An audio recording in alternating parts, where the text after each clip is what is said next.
कभी कभी ज़िंदगी हमें वहाँ लाकर खड़ा कर देती है जहाँ जो दिख रहा होता है ज़रूरी नहीं होता कि सच भी वही, और जो सच होता है वो अक्सर खामोशी के पीछे छुप जाता है। ये कहानी सिर्फ एक नॉर्मल प्रपोजल की नहीं है, ये कहानी इमोशंस की है, ये कहानी सपनों की है, भरोसे की है और सबसे ज़्यादा इंसान के टूटकर फिर से खड़े होने की ताकत की है। जी हाँ, मैं बात करने जा रहा हूँ जब वर्ल्ड कप जीतने के बाद पलाश मुच्छल ने स्टेडियम में पूरी दुनिया के सामने स्मृति मानधाना को प्रपोज किया। तब वो सिर्फ एक स्टेज का मोमेंट ही नहीं था, वो एक प्यार का बहुत बड़ा एग्जाम्पल था।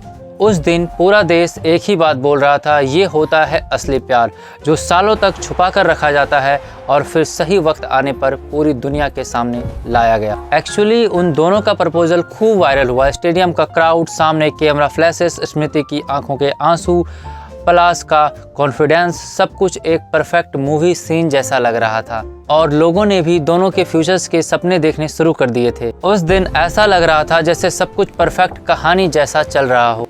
फिर कुछ टाइम बाद खबर आती है कि 23 नवंबर को दोनों की शादी होने वाली है। इस अनाउंसमेंट के साथ ही मीडिया में शादी के लिए हेडलाइंस और तेज हो गई। फैंस काफ़ी सेलिब्रेट कर रहे थे। सोशल मीडिया पर भी सिर्फ स्मृति मानधाना की रिलेशनशिप और शादी के चर्चे चल रहे होते हैं।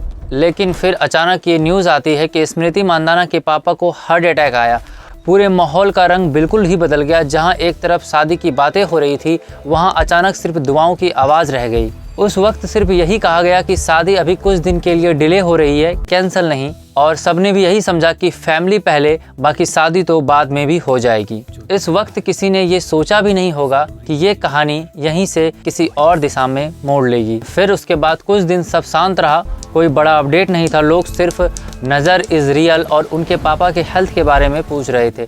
और फिर अचानक सोशल मीडिया पर एक तूफान सा आ गया। कुछ चैट्स और स्क्रीनशॉट्स वायरल होने लगे। पलाश मुच्छल्स के कुछ अफेयर्स पर क्लेम होने लगे। उनके दूसरे लड़की के साथ प्रपोजल्स, फोटोज वायरल होने लगे। न्यूज़ हेडलाइंस बनती चल गई। यूट्यूब, इंस्टाग्राम, ट्विटर, हर जगह सिर्फ यही टॉपिक चल रहा था। किसी ने कहा यही सच है, किसी ने कहा नहीं ये सब फेक स्क्रीनशॉट एंड पिक्चर्स भी हो सकता है। पर एक्चुअल सच क्या था अब तक वो किसी को भी पता नहीं है। और फिर आज वो खबर आती है जो शायद किसी ने एक्सपेक्ट तक नहीं की होगी। उन दोनों की शादी एंड रिलेशनशिप अब ऑफिशियली कैंसिल हो चुकी है। पलाश मुच्छल ने आज खुद स्टेटमेंट दिया। उन्होंने कहा कि रिलेशनशिप अब यहाँ ख़त्म होता है और जो भी हमारे गलत रूमर्स फैलाए गए हैं उन सब के ऊपर लीगल एक्शन लिया जाएगा। स्मृति ने भी एक छोटा सा स्टेटमेंट दिया जिसमें उन्होंने बस इतना बोला कि दोनों की फैमिली की प्राइवेसी का रिस्पेक्ट कीजिए और मेरा फोकस अब सिर्फ क्रिकेट और देश के लिए जीतना है। और यहीं पर कहानी एक ऐसे मोड़ पर आ जाती है जहां सवाल बहुत होते हैं लेकिन जवाब कोई नहीं देता। अभी तक का सबसे बड़ा सवाल आज भी लोग पूछ रहे हैं कि आखिर इसकी क्या वजह रही होगी, आखिर गलती किसकी थी, क्या वो वायरल चैट असली थी या सिर्फ र्यूमर्स। सच यही है दोस्तों कि आज तक किसी ने ऑफिशियली ये क्लियर नहीं किया कि इतना बड़ा ब्रेकअप का असली रीज़न क्या था और शायद कभी करे भी नहीं।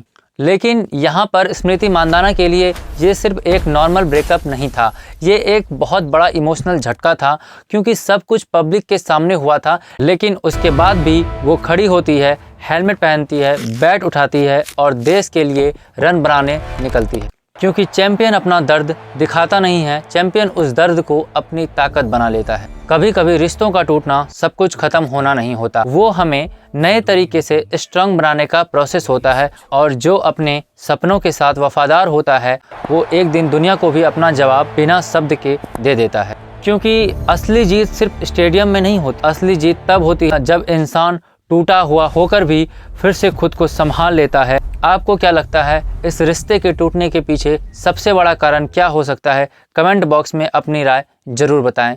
Thank you.